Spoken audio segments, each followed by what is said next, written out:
I left my glasses over there. Oh my god, why do I do this to myself?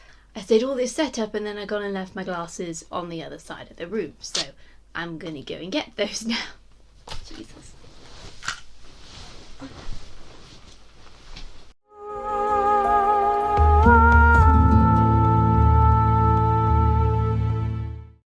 Right, so welcome back. We're back at we're on episode 2 of 8 of Becoming Elizabeth. Let me just get comfortable here. And they call this one You Can't Keep the Birds from Flying Over Your Head. I mean, obviously that's supposed to be symbolic of something, but all I just thought is, yeah, but you can cover your head with your hands to stop them from shitting on you. Obviously they're talking about crows. You can't stop the crows from flying over your head because the crows are waiting for you to die so they can eat you. That I understand. Yes, so I'm going to be using this video as an opportunity to fix my Anne Boleyn necklace, which broke last week when I was filming the last vlog. As I said, the wire snapped. This is the wire here. I think it just got brittle over so many uses. Because it didn't always used to be like this. It was originally just regular plastic wire. It was originally made out of. I got this from the Tower of London in 2010. It was £20, but I wanted it so much that my mother bought it for me, which was nice of her. First time it broke, it was 2011. The wire just snapped when we were on our way to a friend of my mother's. We were going to go have dinner. Luckily, we were in the car when it happened, so we were able to save the pearls, and I just fixed it with some metal wire. And fixing this necklace repeatedly has gotten me into jewellery making more often. Like, these pearls weren't originally part of the necklace. It used to be these little plastic pearls that were stuck into these little cups that then dangled from the bee. But then, after many uses, the glue wore out and the pearls kept dropping and I didn't know where they were going until I looked down and realised, oh right, they're in there. If something goes missing, it always ends up in my bra. Yes, so I'm going to take this opportunity to go full ship of Theseus on this necklace, and literally the only thing remaining from the original design will be the bee. But that's the most important part. And I got all the new materials with me right now. That's not important at the moment. I've got freshwater pearls right here. Real freshwater pearls. Oh my god, aren't they so pretty? They're so pretty. And I got some jump rings here. And I got some other kinds of pearls for the ones that hang down there. So this is going to be interesting. So I'm going to talk about what I thought of the second episode of Becoming Elizabeth while fixing the necklace, or pretty much crafting a new necklace and putting elements of an old necklace onto the new necklace. So one of the first things I wanted to talk about was how obviously symbolic the opening credits is supposed to be, because you see the vines. I'm guessing that the vines are Elizabeth, and the fact that when in the final one, and the fact that a final image of the opening credits is the heart forming, but it's not complete. I'm guessing that's going to complete over the duration of the first series, and so this is what becomes her. So the things that are growing within the vines and on the vines is stuff that defines Elizabeth as she goes along. So you see, so I noticed there was the pomegranate in there, and the pomegranate is supposed to symbolise Mary, I think, because Catherine of Aragon's emblem was a pomegranate. And then I'm not sure if the bird skull is supposed to represent the falcon of Anne Boleyn or it's the phoenix of Jane Seymour, because both Anne Boleyn and Jane Seymour had birds in their crests. Yeah, there's also a sword in the vines as well, so I'm assuming that's supposed to represent Anne Boleyn. I'm not sure what the bee represents. And there's also a rose growing. I'm going to guess that's Catherine Howard, the rose without a thorn.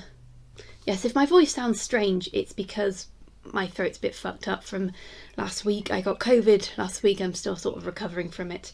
So if there's anything that makes me want to hate Thomas Seymour even more, it's the fact that he goes running around the house every morning shouting, "Chelsea! I love Chelsea!" And I was like, oh my god, no wonder I hate him so much. He's a Chelsea fan. They're everywhere.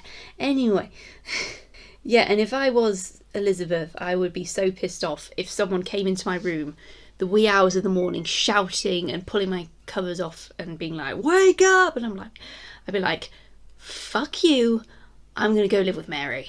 Oh, I tied the wires too tight on these. Good thing I got the clippers. Otherwise you'd just see me angrily wrestling with this. Yeah, nothing's endearing me to Thomas Seymour anymore. Obviously, I don't think we're supposed to be endeared to him anymore. But honestly, like, we're supposed to see some form of charm within him, and I don't think it's charming at all to wake people up in the morning, especially your servants. Like, your servants are the ones that are cooking your food. This does reference something that happened when Elizabeth was living with when she was living with Catherine Parr and Thomas Seymour. What happened was he would come into her room really early in the morning and basically play with her, but it's really super disturbing when you read about it. And the way he would play, he would have her play hide and seek in the curtains, and he would tickle her and slap her ass. And of course, Elizabeth managed to combat this by getting up earlier than Thomas and getting ready earlier. Yeah, so I've measured my neck's about 40 centimetres in circumference, but I'm going to make it a bit longer, so because I'm going to be tying knots every time I thread a pearl. So I made it 90 centimetres. Sorry, I completely blanked out there. Okay. Yeah, there were a lot more notes this week, because last week I didn't actually make any notes. I was just remembering what I was saying, and then I went off on several tangents. Yeah, so after that rude awakening scene, they all head off to court, and I'm guessing it's Christmas 1547 now. So a lot of time's passed quite quickly, and Elizabeth and Thomas and Catherine Howard. Why do I keep saying Catherine Howard? Elizabeth, Thomas, Catherine Parr, and Lady Jane Grey. Lady Jane Grey came to live with them at the end of the last episode. I forgot to mention that. And they go to court where the Christmas celebrations are being held, and Mary's there as well, and it's Christmas pageantry. Good old Christmas pageantry. And yeah, they play up the fact that Christmas pageantry was very lewd in its way. It was not like, it was, some of it was a bit romantic, but some of it was very much, we're telling rude jokes, we're telling them as rudely as we can. If you're offended, oh shit, I did not think this through.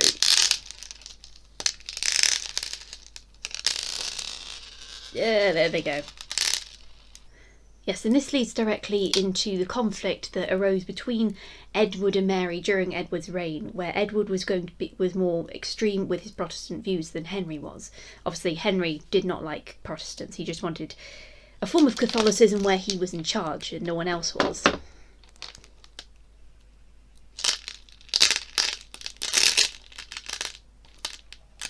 But Edward wanted full-on Protestantism because he'd been raised by Protestant tutors. And plus the Seymours were also Protestant, apart from Jane, but she's dead, so she can't really say anything, can she? So Edward has the Pope be ridiculed in front of Mary, who doesn't like this. Jesus Christ, I think this thread's too thick. Yeah, I think I made it once too thick. Damn.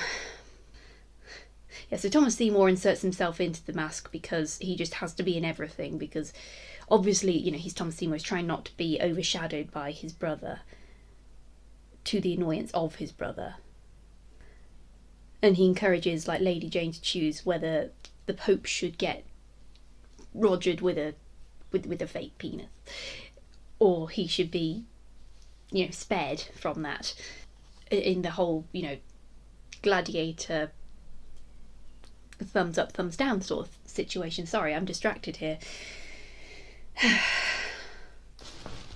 These aren't beading needles, they're embroidery needles, but they might work. No, I don't have treats for you, Alan. Oh great, he showed up. He's been yowling at me all bloody morning. No. That's a sharp needle, you idiot. Don't... This is what I have to work with. No. No. No, stop it.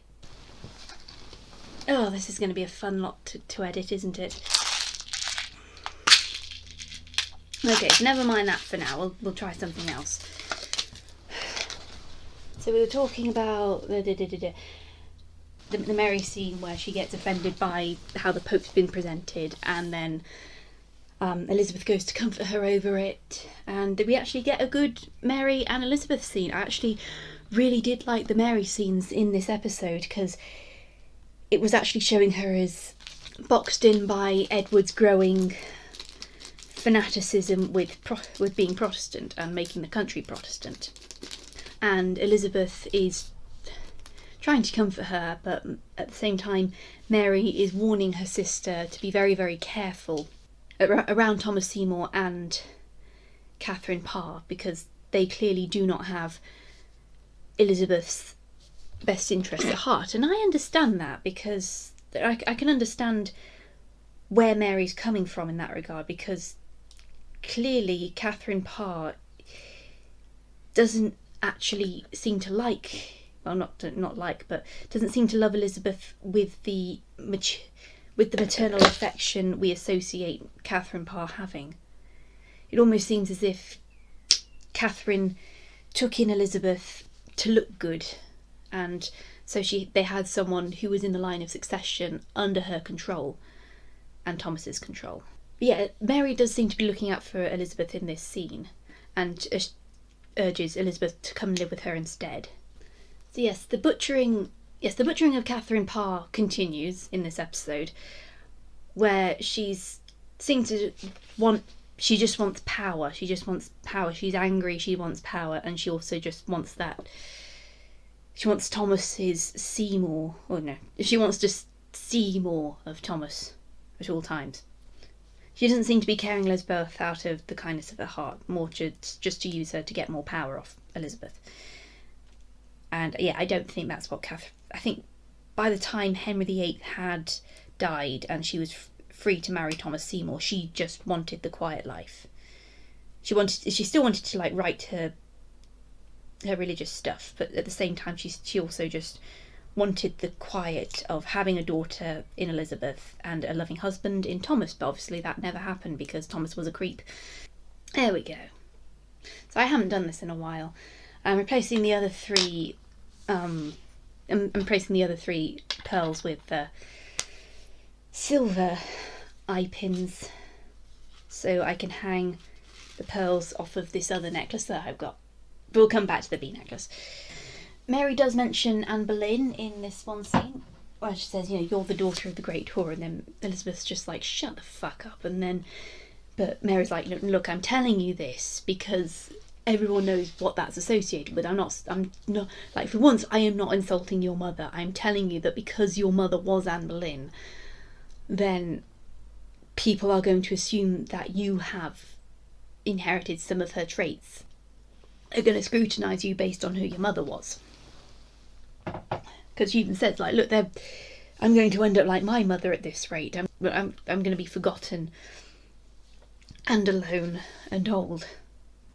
Yeah, so I see genuine affection coming from Mary there, as opposed to Catherine. Catherine, there's a scene that follows where Catherine's giving up her Queen's jewels because the council's demanded them on the grounds that because she married someone else, she's not really the Queen anymore and therefore no longer entitled to the jewels. Catherine's not very happy about that, but Thomas is jealous because if she wants to keep her Queen's jewels, that means she had affection for Henry and then doesn't have affection for him.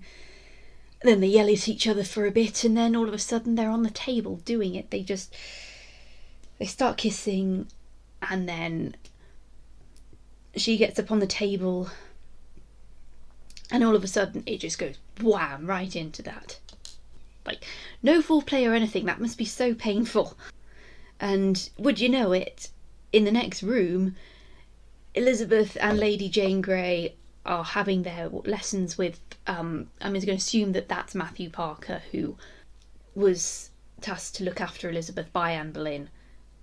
I'm just going to assume that's Matthew Parker, because I haven't checked like if there's a credit for this character. So let's just say that's Matthew Parker. And he says, you know, will you do the translation for us while Thomas and Catherine are having it out in the next room? It's just like, does no one in these Tudor dramas know how to be quiet when they're doing... I mean, I know they're married. But it was at that point I just thought, oh God, put your headphones in. Put your headphones in. You gotta hear this. It's great. It's like free porn. And then after that, Catherine talks Elizabeth out of going to live with Mary, because at that point Elizabeth was so close to being like, I'm going to go live with my sister because she is not going to be having loud, obnoxious sex in the next room while I'm trying to do my homework. Because Catherine says, you know, that Mary is obviously a bit of a bitch because she's still a Catholic. But I don't recall there are any instances of Catherine admonishing Mary for her faith, because I think really that she admired Mary for still being steadfast in her religious beliefs.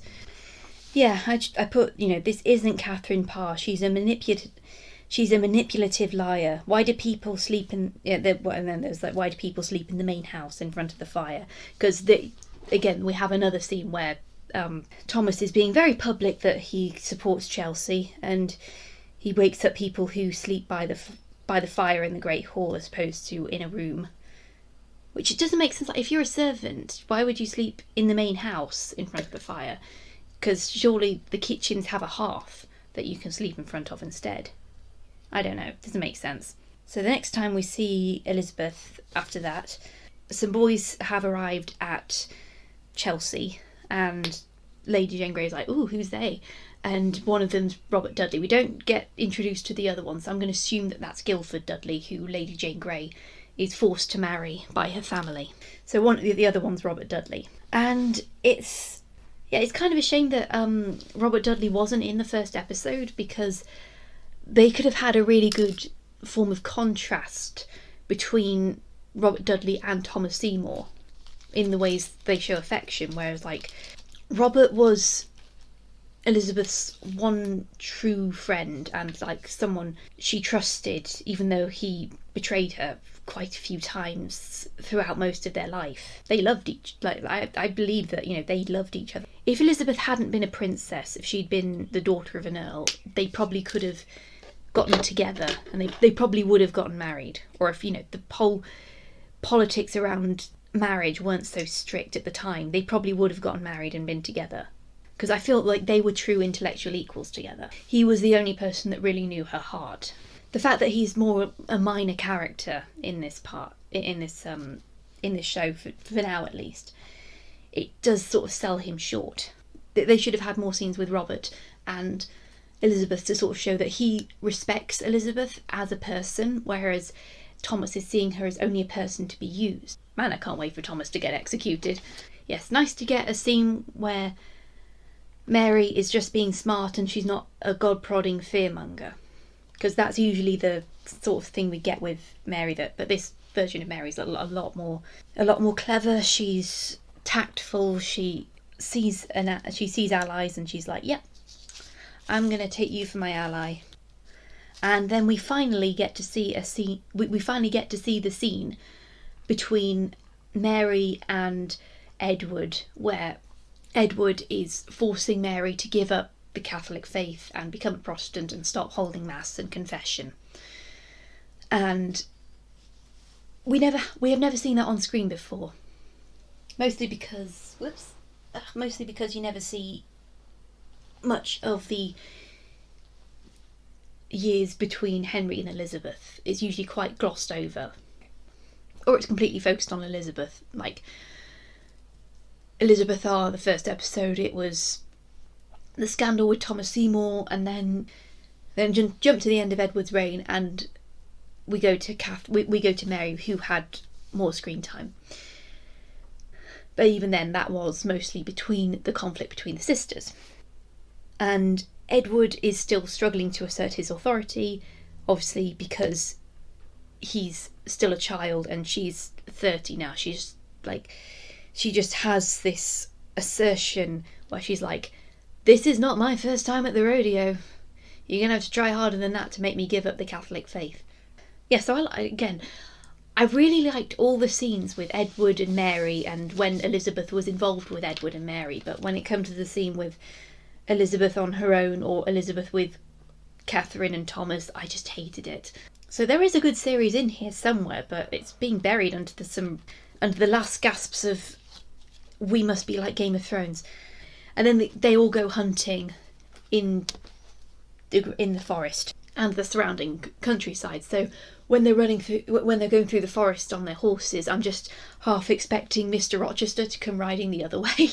Every time they're in the courtyard at Haddon Hall, if you look really close, you can see Mr. Rochester and Jane S knocking in the doorway.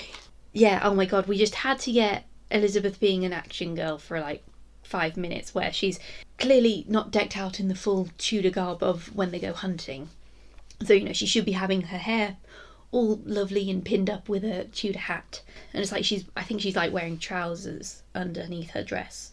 So she shoots a stag in the gorge with a crossbow, and then she demands a knife off of Robert because, you see, the stag is CGI. They don't know what a CGI stag is doing in the forest. They have to kill it before it turns all the other deer CGI. She dared to kill a king's deer. She dared to kill a king's deer. Yeah, and once she's killed the stag, everyone shows up and they're like, "Ugh, someone killed something on a hunt? Something's supposed to happen. Someone's supposed to fall off and fall madly in love or something." There was another scene where Edward and Somerset are having dinner together. Here I was just like, the camera's too mobile. It made me miss the cinematography of Anne of a Thousand Days, because that cinematography, like, it was very far back to sort of show you all the detail that was in the frame. Yeah, we've gone back to the ITV days of sticking the camera in people's faces. Look, I can understand that can work in some perspectives to show how claustrophobic a scene can be, but they seem to be doing it in every single scene, so that doesn't really have any meaning. And then there's a scene where Tom gets Elizabeth out of bed in the middle of the night to talk to her, and then he basically reaches under her skirt, and it's not sexy, because I know this is actually happening to a 13-year-old or a 14-year-old even. It would be one thing if, like, in real life Elizabeth was 18 at that point, but she wasn't. But he's basically forcing her to depend on him, which is again something that abusers do. And then there was this there was this hilarious establishing shot. So Edward Seymour and was it not Thomas Gray? It's John Dudley. That's it.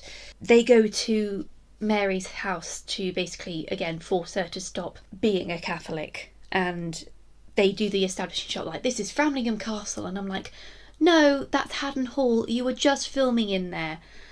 I saw Elizabeth and Jane walking around in the gardens. I know those gardens. Like, I know a lot of people haven't gone to Haddon Hall, but it's very easy for people to sort of pick up on the familiarity of the location that they're in. Again, as I said last week, there are so many Tudor-esque estates in the Midlands. It's not hard to find another one. I'm sure if you filmed at Chatsworth you could get away with it, because Chatsworth is technically Tudor. You could film at Chatsworth, you could film at Hardwick Hall. There's Baddesley Clinton. What was the other one that I was on? My bookmarks are all the way over there, I can't reference them. There's another one we went to, I can't remember the name of, but it was it definitely had this amazing Tudor interior. Oh my god, the wood panellings were to die for. Yes, I like Romola in this. I think she's a really good Mary. I can't wait to put her on a rankings list someday. I think so far my favourite Mary the First of the ones I've seen are the one in Elizabeth R, because it shows like this is where Mary's state was at this point. She is very much humanised, whereas others tend to vilify her as a crazy woman at this point. And of course my other favourite is Sarah Bolger in the Tudors. She was amazing. I didn't even know she was American until I saw the interviews, because I honestly thought she was English. Somerset and Northumberland, they have to sit in on a Catholic mass while they're at Mary's, and then they swear. One of them swears in the chapel, I mean, they swear a lot in this. They just keep swearing, and it's just like, oh my god, like they really wanted to sound so mature. I'm an atheist, and even I don't condone swearing in a chapel. Probably because I was raised Catholic. Being a Catholic, during worship, you do sort of notice that there's always this sort of humility as you went before God, and you knelt and you offered your confession and your contrition, and you took the Eucharist and did the hymns and that. Like, there is humility in it because you're overwhelmed by the grandiosity of the aesthetics of Catholicism, because, you know, Catholics, they make their churches look very, very nice. It's one thing if a kid gets a bit antsy during the mass, because I understand I was one of those antsy kids, but don't swear in a chapel. And they're trying to be whispering, but it's clearly their whispers are clearly being echoed. So if I was the priest just trying to clear up the altar, I would be like, I can hear everything they're saying. It's like I'm not even in the room. Yeah, the episode felt really, really quick overall. It ends with Elizabeth going to Edward because she's choosing Edward's Protestantism over Mary's Catholicism. It's Elizabeth choosing sides in a religious conflict. And of course that's going to stoke the fires for Mary and Elizabeth's animosity during Mary's reign. Yeah, I didn't actually do much of the jewellery making after all, but I'm still going to do some after this. Turns out this thread is too thick to thread the pearls with. But hey, next time you see me, I'll probably have finished this. A poor little bee.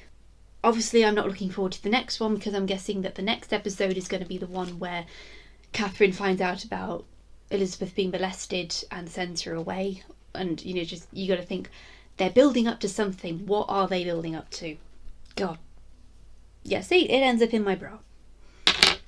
So, yeah, let's hope that the next one will also have really quick pacing, because then it will be over much more quickly. You see, I didn't go on tons of different tangents this time. I could have just sat here and talked about how happy I was to see Hayden Christensen in Obi-Wan Kenobi last week. And I'm looking forward to the new episode tomorrow. Oh my god, I can't believe it's ending tomorrow. Then we might get season 2, and then there's the Ahsoka series, so Hayden Christensen will probably show up in that as well. Oh, please. Please, please, please. Please. I think we'll leave it there, and I'll see you again next week with this. Obviously, I'm going to get some more videos out in the meantime. Still working on the Titanic stuff, and hopefully that's going to be ready this time, and I won't get ill again, which is very rude of me to get ill. So I want to thank my patrons for being so wonderful in this. Remember, if you want to support the channel, you can become a patron to get scripts and early videos and your name in the credits. If you can't become a patron, you can always like and subscribe so you can wait for the next vlog about becoming Elizabeth. And you can just see me melt down next week when we go towards how awful it's going to be. Oh my god, it's going to be so awful. But until then, thank you guys, especially to my King Queen patrons who get shout outs in the credits. Anastasia Gracia, Alison Cuff, Larissa, Lady Eternal and Leslie Williams. You guys are the best. You are all so great to me. So I'll see you next time, and hopefully we'll survive it.